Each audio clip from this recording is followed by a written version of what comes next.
I'm Alex for Teach Like This, and this is Turn and Talk. Turn and Talk is an oral language support strategy that provides scaffolded interaction between students, allows them to formulate ideas, and share their thoughts with other students. When you use Turn and Talk, students have a chance to share their thoughts in a very low-risk setting. Students verbalizing their thoughts scaffolds their understanding. In talking out with a peer, they get to use language that's close to where their level is. This is an easy strategy to implement in your classroom, but it's best employed with a routine. Start by determining strategic partners. Using strategic partners is a key element of the Turn and Talk strategy. It's best to have students paired up strategically that are one level away from each other. It's important to not have too much of a gap between one student and another. Secondly, you want to create an environment where partners are in close proximity to one another.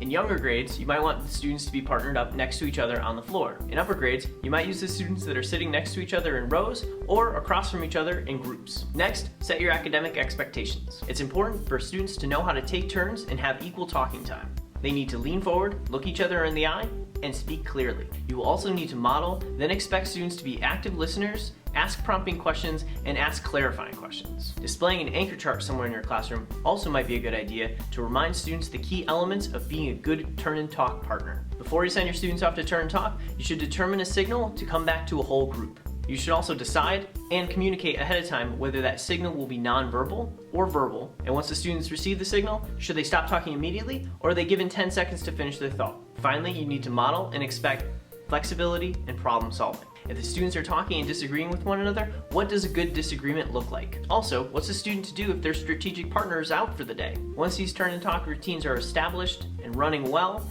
now it's time for flexibility. Once students feel comfortable and confident in the Turn and Talk strategy, you can have them pair up in any way that they see fit. As the students are talking, you as a teacher should be walking around and determining the level of conversation that you're hearing. A big question you can ask yourself, are the students making meaning with the content that they are reading? As you're walking around, this is a great time to provide a prompt to conversations that have stalled. This is also a great time to determine language structures, students' academic language, and students' vocabulary. Using the Turn and Talk strategy allows you to see what the student is thinking and whether they have the language to express their ideas.